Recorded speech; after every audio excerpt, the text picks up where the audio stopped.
Всем привет! Это очередной ролик про процессор 4004 и, вероятно, последний на эту тему.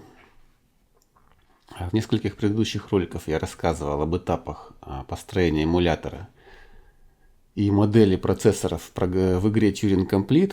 И сейчас я доделал до конца этот проект и несколько слов про него расскажу. Для тех, во-первых, вот сам процессор, да, его моделька в Turing Complete.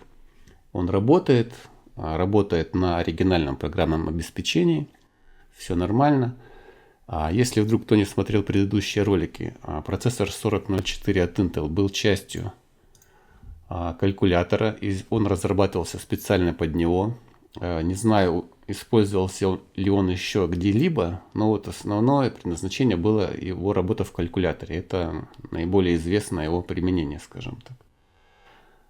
Соответственно, для того, чтобы он заработал, пришлось дополнительно приложить кое-какие усилия. И сейчас я о них расскажу. Итак, во-первых, вот это вот аппендикс, это обвязка процессора, скажем так, которая позволяет с ним взаимодействовать. В принтере у нас две основные части, кроме электронных микросхем. Да, это клавиатура, с которой вводятся данные, и принтер, который печатал результаты. Соответственно, мне пришлось также эмулировать работу и принтера, и клавиатуры, чтобы процессор и прошивка его могли работать в штатном режиме. Соответственно, вот клавиатура. Тут она достаточно простая. Вот это сдвиговый регистр, в который загружаются последовательно байтики. И логическая схема, которая позволяет сочетание положения вот этих байтиков и нажатой клавиши вот мной на клавиатуре превращаться в в 4-битную последовательность, которая воспринимается уже процессором.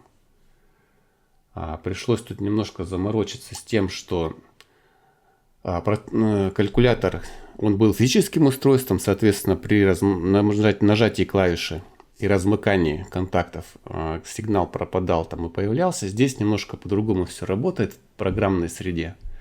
И было непонятно, когда процессор все-таки уже закончил обработку нажатия клавиши и можно следующее уже нажимать. Поэтому пришлось пойти на хитрость. Вот здесь одна линия. int это, так сказать, некое подобие прерывания. То есть, когда процессор закончил обработку всех сигналов клавиатуры и определил, что клавиша нажата, он помещал значение в определенный регистр в буфер ввода и выставлял флаг в одном из байтов памяти. Соответственно, как только процессор переходит к обработке этой команды и появляется соответствующее значение в счетчике команд, у меня идет вот эта линия, которая сообщает контроллеру клавиатуры о том, что считывание закончило, можно обнулять буфер и ждать нажатия следующей клавиши. То есть это такой вот велосипед, некие что-то типа прерываний. То есть в прошлый раз я изобретал велосипед, делая эмулятор, а теперь вот очередной велосипед по изобретению, скажем так, в кавычках, прерываний. Как говорится, иду по стопам великих. Вот, что касается принтера. Здесь пришлось с ним повозиться подольше. Вот, также здесь есть сдвиговый регистр, который загружает определенные коды символов вот в эти регистры принтера. Да. Сверху здесь счетчик цикла, который каждые 600 циклов меняет сигнал тест с 0 на единицу, с которым синхронизируется, соответственно, работа всей остальной части схемы.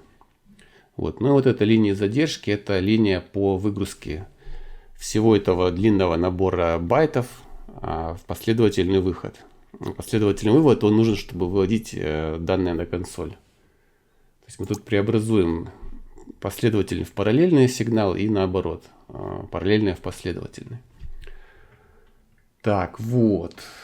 Вот так. Вот здесь вот три таких дисплейчика, на которые выводится информация о лампочках. Там в калькуляторе были 3 лампы.